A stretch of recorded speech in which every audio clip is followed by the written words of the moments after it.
Okay, we just started.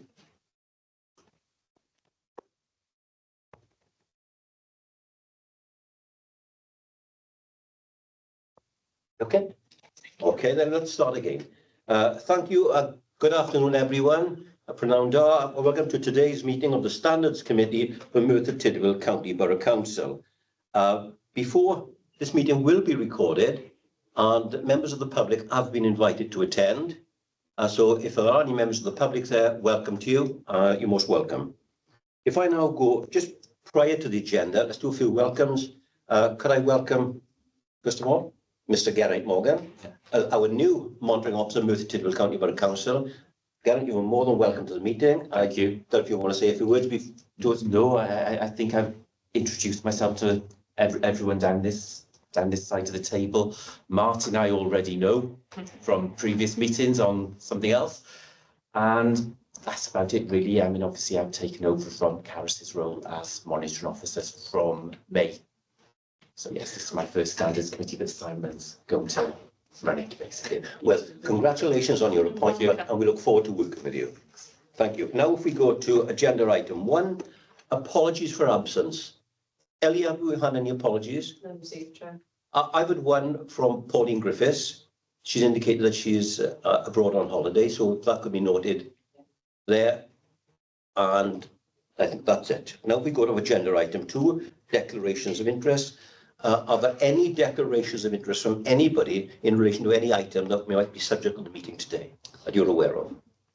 Chair, there's no, it's not a declaration of interest as such, but I've been accepted as a member of the Cardiff Central Region Standards Committee. So I just wanted to make you aware. I don't think it really impacts. It's pending at the moment because they need to get authority from the Welsh Government to have members of other of their associated boroughs standards committees, so that it's a formality, but they just need to sort that out. So yeah, I just wanted to let you know. Okay, that'll be duly noted. If however during the months that come something might crop up and you say it might compromise you, and you obviously bring it to our attention or indeed outside. It's just because, you know, obviously Merthyr is one of the areas within the county central region, so it's one of the councils within, that's all. Thank you, Dawn. Was there anything else from anybody else? No, thank you. If we now go to agenda item 3, that's minutes of the previous meeting. Can I just confirm, looking around the table and on screen, everybody's received a copy of those minutes? What I will now do in my usual fashion is go through for accuracy. If we go through page by page, it'll be on the bundle, page 5, that's page 1 of the minutes. If we go through for page 1, just for accuracy, and then we go to page 2, which is page 6 of the bundle, page 3, and then page 7, that is, of the bundle, and the final page, page 4, which is page 8. Are we happy that that's a true and accurate record of the minute that took place on that day? Right, I'll now go back to the first page, and now we're looking at any issues that are unfinished or are not on the agenda today that need to be dealt with before we go on to the agenda item for today. So page 1 of the minutes, page 5 of the bundle, page 6. There's one item for me, if I may. It's the 3rd paragraph down, and it relates to the training that we were looking to have. Now, it's not on the full agenda today, but I thought I'd give a quick update on just what's happened on that. I did indicate in that meeting, and hopefully in the next month or so, over the coming weeks was the phrase, that we'd have resolved some training over the period. There's been some difficulty. I've personally met with the chair of Rhondda Cynon Taf County Borough Council's Standards Committee. We are both in the line that we want training because they're members, there's the new members as well. And what we're working with now, and I have spoken again to Simon, is that, we got Andy Wilkins. Is the monitoring officer in Rhondda Cynon. What's going to happen now with some haste? We're going to get together over the August period. We're having a problem with finding a facilitator for the training. We're hoping to get the one that we had last time. Excellent. She was really good.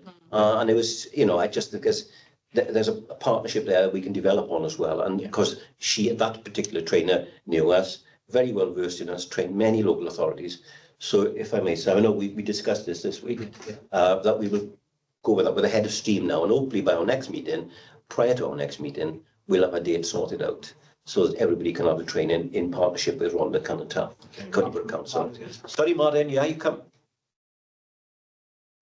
Thank you, Mel. I was going to ask about that one, but actually the paragraph above as well, which talks about mop-up sessions for training on the Constitution. I don't know if those have been scheduled or not. I've not been made aware. Simon, anything on that? Yeah, we had a meeting recently with our director, and I think she's keen to roll out some of that training within the council as well. So it makes sense for, at the same time as we do that, we do a training module on for standards as well. That is something that we are about to roll out. We haven't really date set yet, Martin, but it'll be soon now. Okay, all right, Martin. Okay with that? Chair, can I just ask, is there a cost implication for the facilitator for the training, for the facilitator that we had previously? Yeah, is there a cost implication? Yeah, do we, she's paid presumably? Yes, I was just wondering if, because the Cardiff Central Region that I've just been appointed, it's a new committee that's been set up. Obviously, Cardiff Central Region's only been sort of established for about 18 months or so, two years. I wonder if it might be worthwhile mentioning to that committee as well that we could join in, and perhaps then the cost could be shared. 2, 3. Yeah. I can see the benefits of that. What I can also see is the disadvantages of it becoming a bit unwieldy, and everybody, the new committee will be operating at a different pace to us. Yeah. And what we would find is, oh, well, we've already done this. The new committee might be saying, oh, that's interesting. Do you know what I'm trying to say? Yeah, okay, that's fine. So, yeah. but certainly, well, it's not a problem because I can always get her details, and then I can mention that for them to have their own training. And the other thing is, and this is me being quite pedantic about this, it's not about the cost implication, it's about the added value of having the quality training that we require.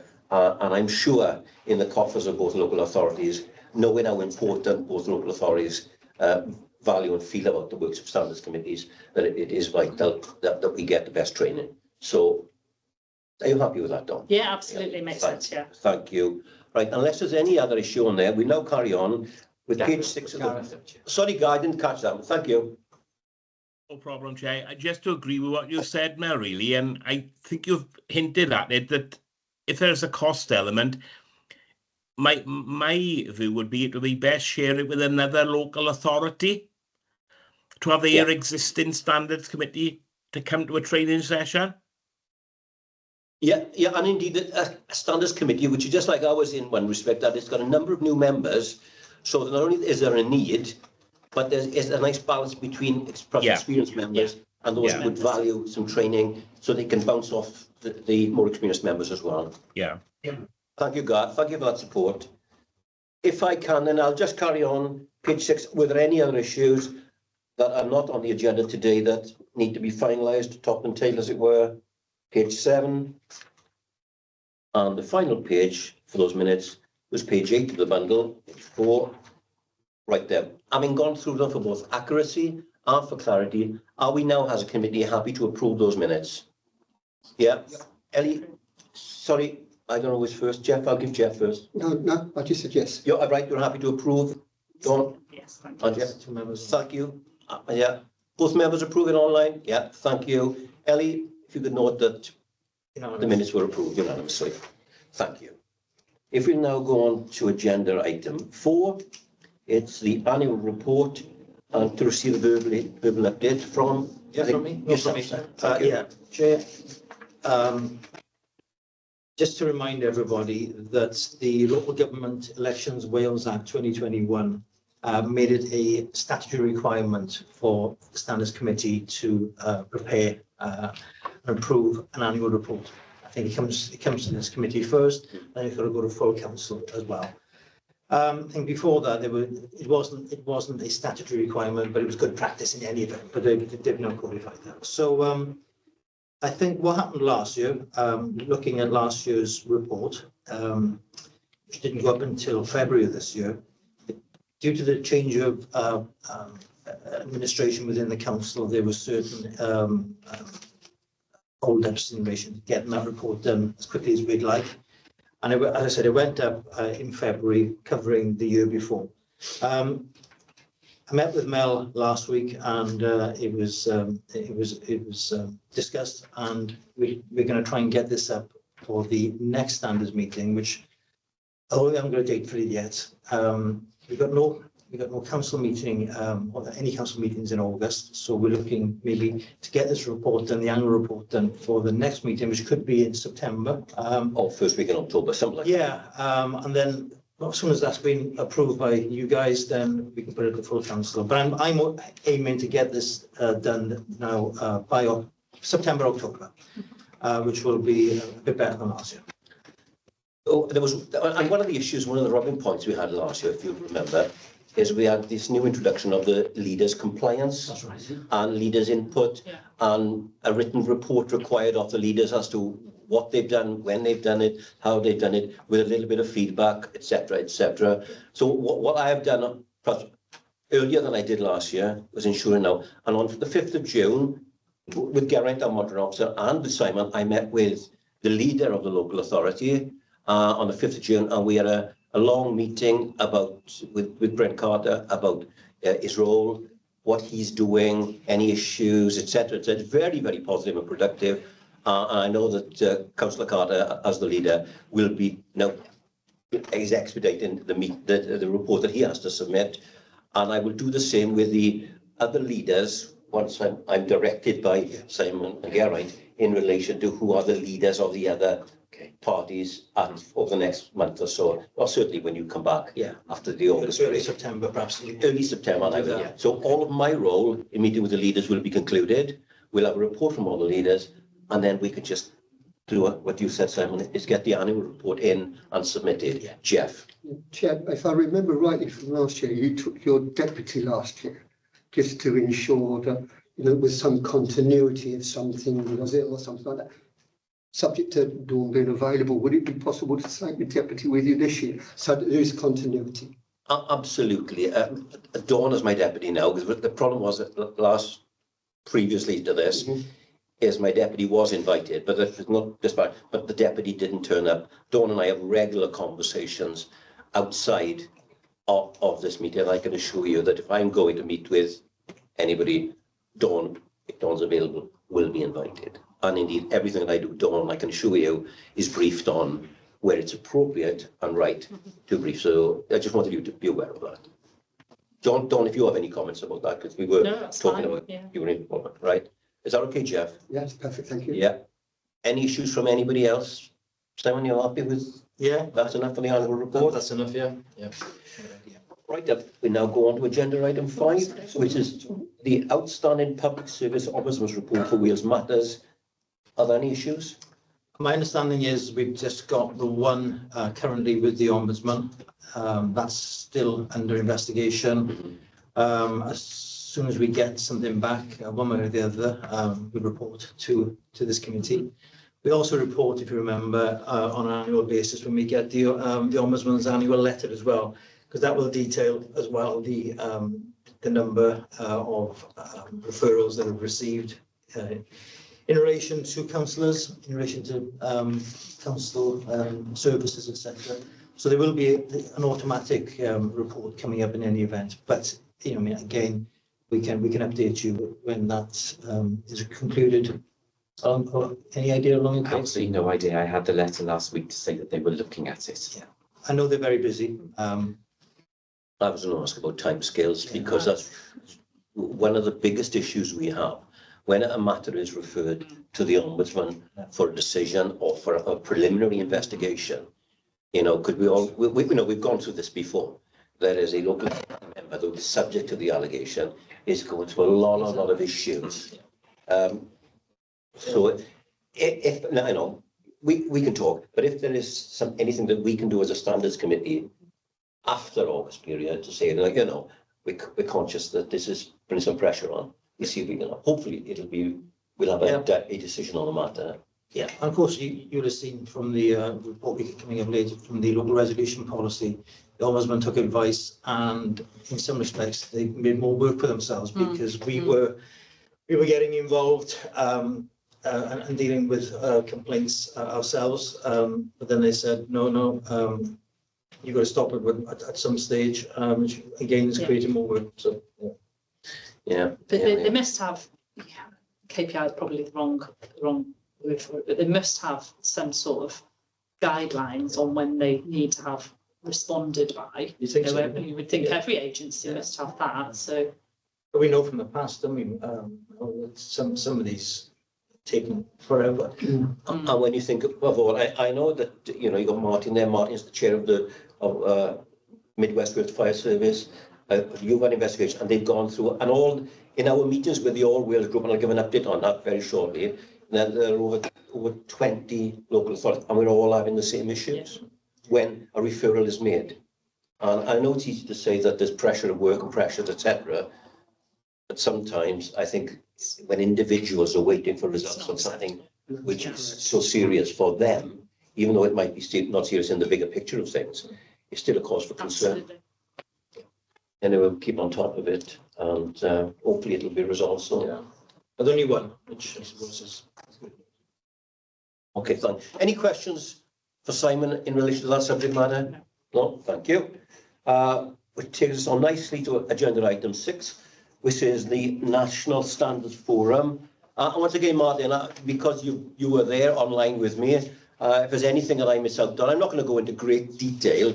And the reason I say this is because it's not a legislative committee that we attend. It's it's our committee where we get our heads together, and I'm very conscious sometimes. You'll have the minutes when they come out. We had a meeting, I think it was the 23rd of June, where we had a meeting online, and there were 26 attendees that included civil servants and other administrators as well, but predominantly all chairs from all over Wales. And we had usual guest, in fairness, Michelle Morris has been very regular in attending those meetings, Martin, I think you'll agree, and is very open, frank and honest with what she says. Plus, it also gives us an opportunity to ask issues that relate to our local authorities, as we've done in the past, and indeed, which we can do in relation to the last subject matter we were talking about. Not in naming details, but raising issues on behalf of us and rubbing points for us as chairs of standards and indeed standards committees. And she's very mindful. She takes on board what we say. And she was there. We went through a number of issues. They were predominantly not specific issues. They were more sort of administrative issues. You know, as you'll appreciate, throughout Wales, there are, I think, there's 20 plus standards committees. Some busier than others more centralised, perhaps like Cardiff, and then you get the rural committees where the members come in, and then you've got ours, which I just think, like Rhondda Cynon Taf, is quite a perfect setup because it's predominantly local people dealing with local authority members on local issues. We have the ability to talk, so it's not always the case. And plus, again, we're in a fortunate position, and I think Martin is at the same issue, which was an opportunity for us because we've dealt with it and a few disciplinary issues. We've become experienced. And what we found in the meeting is that the chairs, a number of the chairs would want to discuss, well, what do we do if, and those sort of issues. And this is why what's fallen out of it is over the last few years, and I'm repeating myself now, because the committee, when we do meet, it's very much a repetition, replaying some of the stuff that we do, and how was it for you, etc., and what did you learn from the experience? So we share viewpoints and stuff. So when we have had issues, ours was a particular one that we had last year, myself, and indeed Martin were able to give an input into what went wrong, and there was a debate, as you've been briefed previously, of that. And that's very much similar now.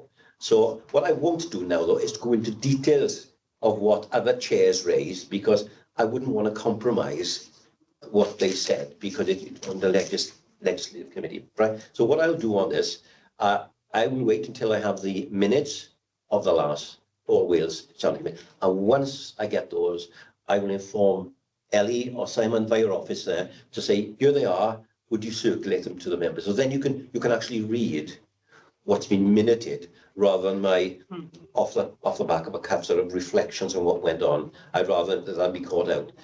One thing we do have, a document was submitted to me, Martin. Did you get it yesterday, before yesterday, Martin, was a report in relation to the review of the ethical framework. Did you see that? Yeah. But again, I'll get you a copy of this. Pam Lucas, who works for the WLGA, was tasked with, and I did mention this in the last meeting, she's looking at a piece of work in relation to the Standards Committee.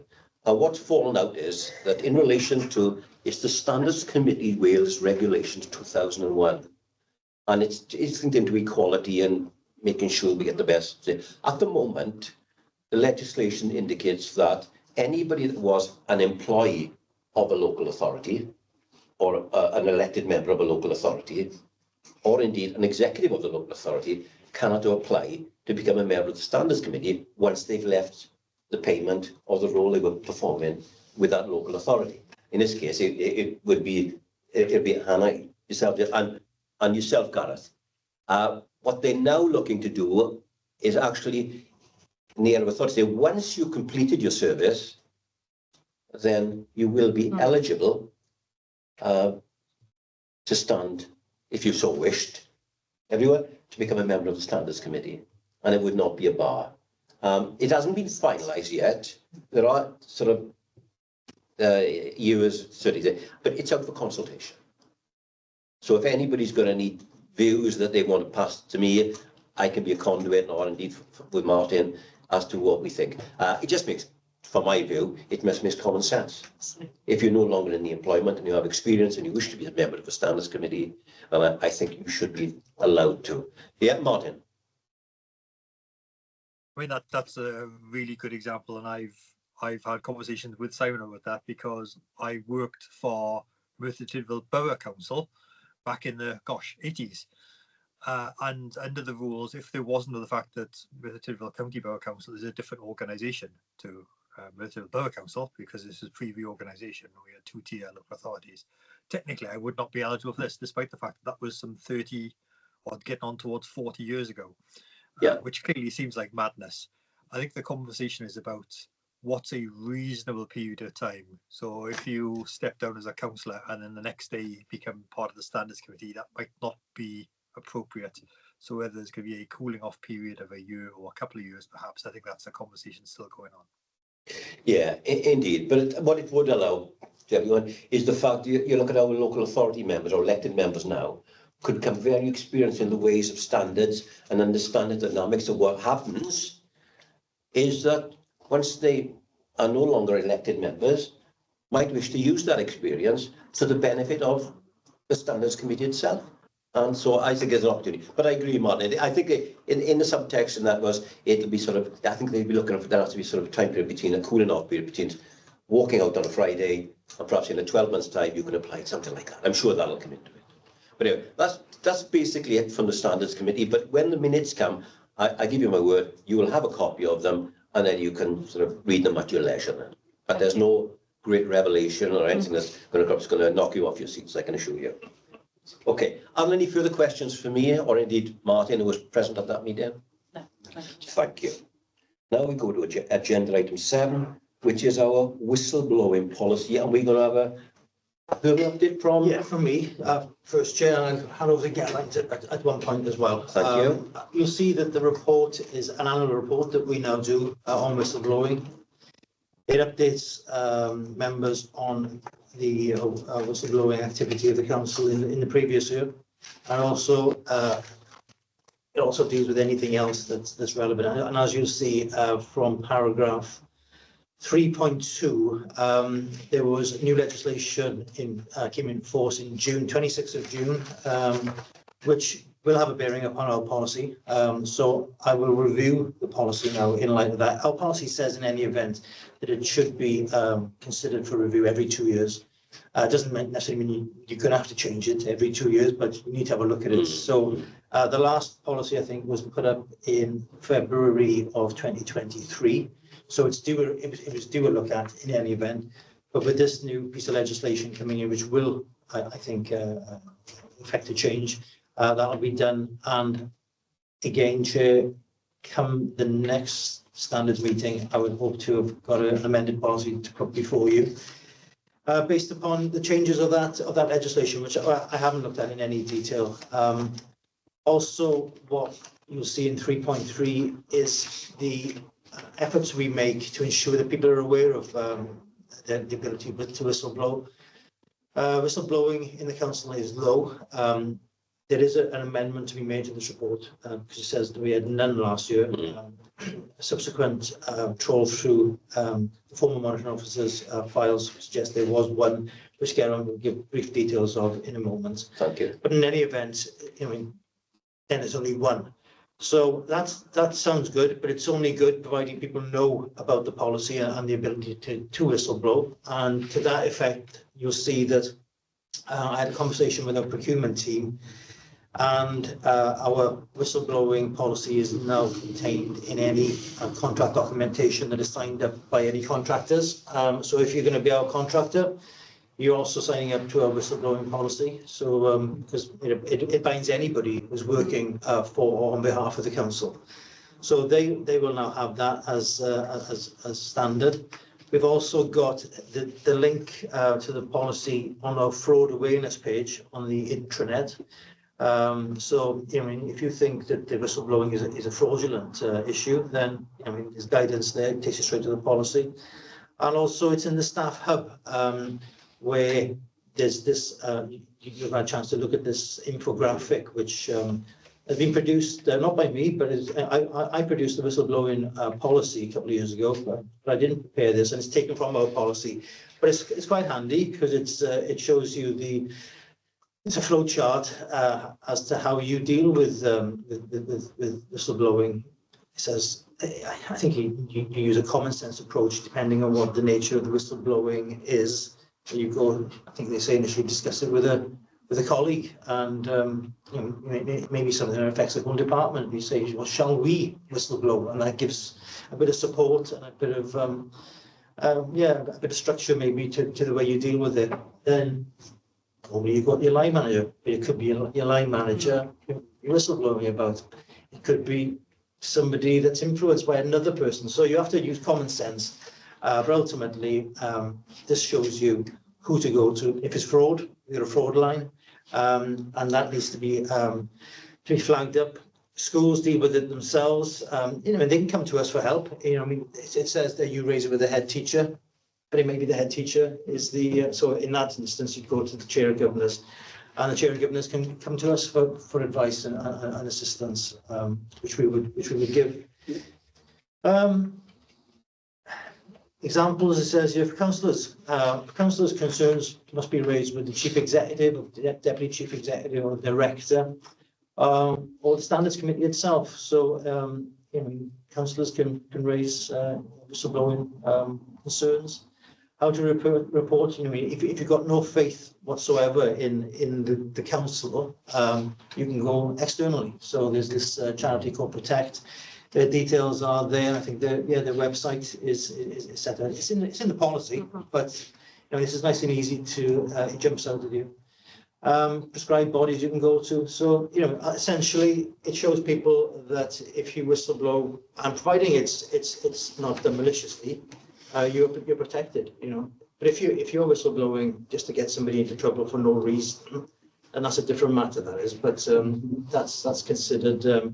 As part of the investigation. I think all you have to show when you whistleblow is there's a reasonable concern. You haven't got to prove beyond reasonable doubt even. You just got to show that, you know, I'm concerned here, and then the investigators would look into it. And I think, Geraint, if I'm not wrong, the last whistleblowing report which we've had this year, I think that was investigated by our internal audit team.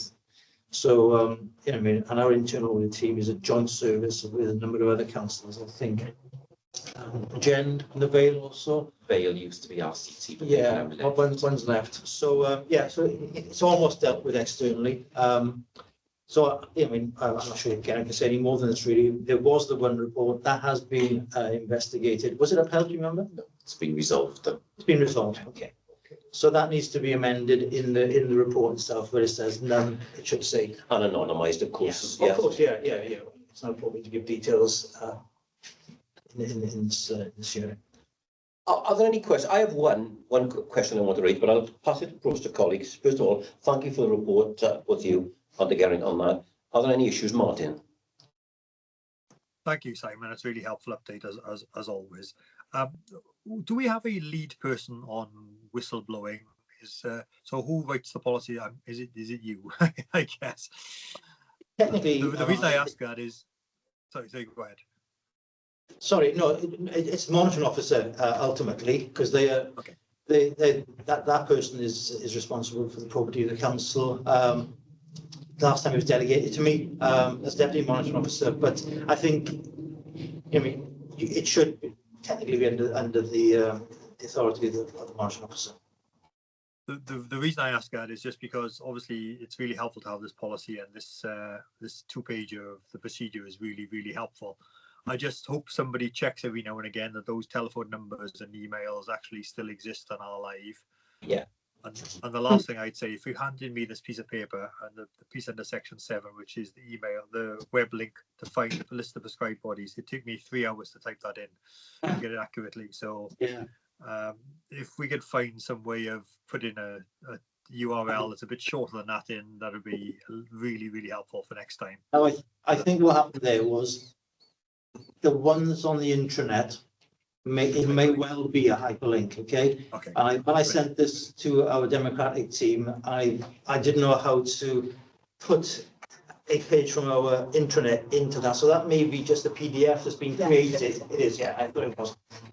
Okay, I that's hope really that is, yeah. If it's not, then we'll change that. But again, you're quite right, Martin. We've got to make sure that these things are up to date, and that's why it says to update it at least every other year. So it'll be looked at now again, because I think when I did the policy in February 2023, that was a problem. When I looked at it, some of the names and some of the email addresses had changed.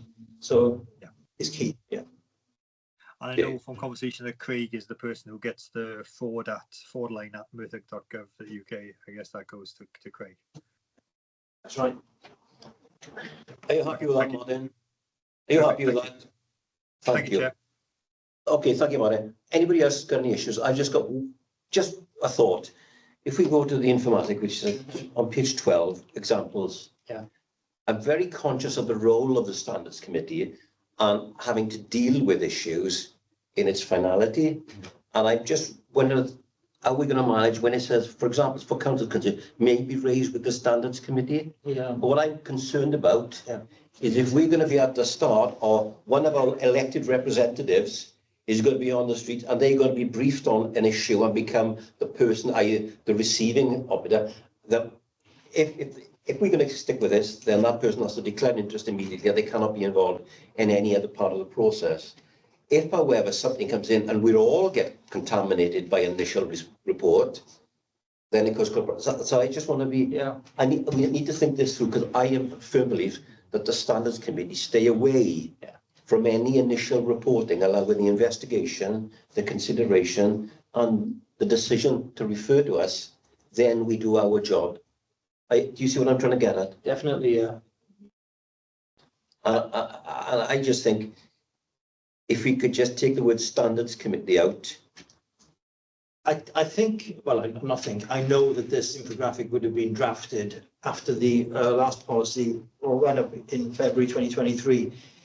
And as you know, since then, our local resolution policy has changed, because we did used to get standards involved in an early stage. Yeah. And what the Ombudsman said is you can't, because it may be a case that if it comes back from the Ombudsman, you're all predetermined.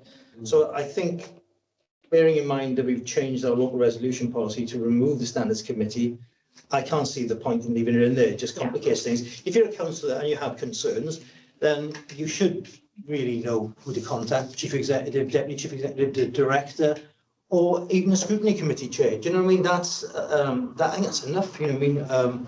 If you don't know who to contact as a councillor, then maybe you haven't been paying attention. No, but you see the point, because the danger is, if it's written down somewhere, people will do it and follow. It's in policy, isn't it? Yeah. If it's in So, that's why I just think if it could be in conjunction with that new amended policy, we remove that Okay. and we keep the standards committee totally sterile Yeah. from any of the pre-decision investigation and reporting or anything. I'll look at that when I review it now for the next standards committee. And as I said, I suspect that whoever drafted this took it from my policy. So it's probably in my policy that says you can come to. Yeah, I get it. So, thank you, Simon. I appreciate that as an action. Are there any other questions of Simon or indeed Geraint in relation to the whistleblowing policy? Thank you, Simon. Thank you, Geraint, for that update. Thank you very much. And now we go on to agenda item 8, which is the revised local resolution policy against. Okay. Yeah, so this is back before you again. So the process we used on the last occasion, as I said, the Ombudsman initially reviewed all local resolution policies for councils in Wales following an issue that was brought to their attention from us. It was a matter that was dealt with by the Standards Committee, and a decision was made and reported that the complainant wasn't happy with the Standards Committee's decision and then referred it to the Ombudsman as an appeal. Yeah.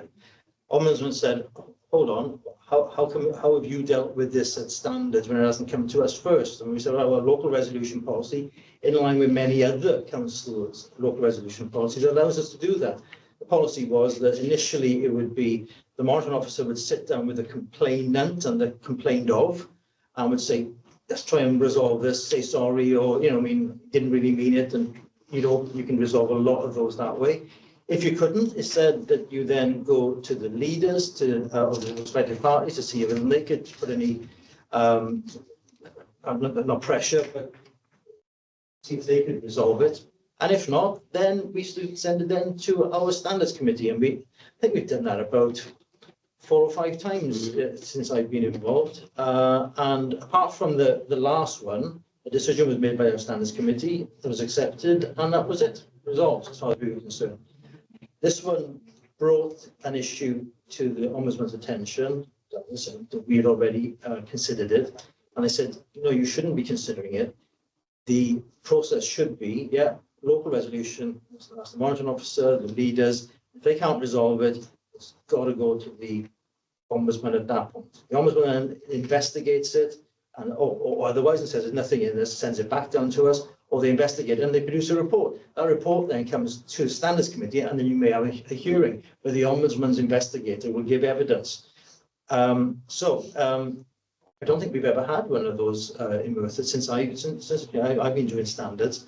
But anyway, that's the new process. So we changed our local resolution policy to make it a 2-stage process that allows a complainant to go to the Ombudsman at any stage.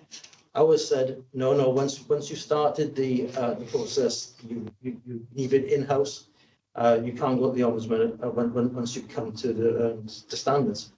So that's changed, and that was ratified by this committee, and a draft report was put to you a while back. And I think what happened was whoever drafted it changed the part where it set out what the new process was, but in the preamble to it, it still referred to the old 3-stage process. So nothing. The policy that was put forward was the policy that you had agreed. Anyway, went before full council for ratification, and there was too many things really that needed to be changed on the night. So it was bounced back to the following full council, and a request was also made for us to prepare a flow chart. So it's come back to you to show what we did, but it was the policy that standards approved, i.e. going from a 3-stage to a 2-stage. We just corrected drafting errors, basically. So it's the same policy. There's a flow chart which is set out at the end of the policy. If you look at this, there's a lot of pages here, but the first part of this shouldn't be in this report because that's not the local resolution policy. The local resolution policy is on page 27 onwards. So that's what was approved by full council, with the drafting errors taken out. But there's a little flow chart that I drafted, which shows the process of complaints by officers against councillors and complaints by councillors against councillors. The majority of complaints that we get would be councillors against councillors. And the first point of call, as you said, as you can see here, this is on page, not sure what page it's on, 29. You'll see the first point of call should be to the monitoring officer, but you don't have to go to the monitoring officer. I would suggest the best course of action is if you're a councillor with a complaint against another councillor, tell the monitoring officer first. But you can, as you can see, the arrow on the right goes down to the ombudsman, so you can go to the ombudsman at any stage. So you refer to the ombudsman, to the monitoring officer first, I would suggest, and then it can go to the ombudsman. Or, if it's very minor complaint, you then adopt the local resolution policy. Stage 1 being the monitoring officer has a chat with the complainant and complained of. Stage 2 would be, if you can't resolve it, stage 1, you go to the leaders, and then a decision is reached. But as I said, you can go to the ombudsman at any point that you want. You can't affect anyone's right to go to the ombudsman.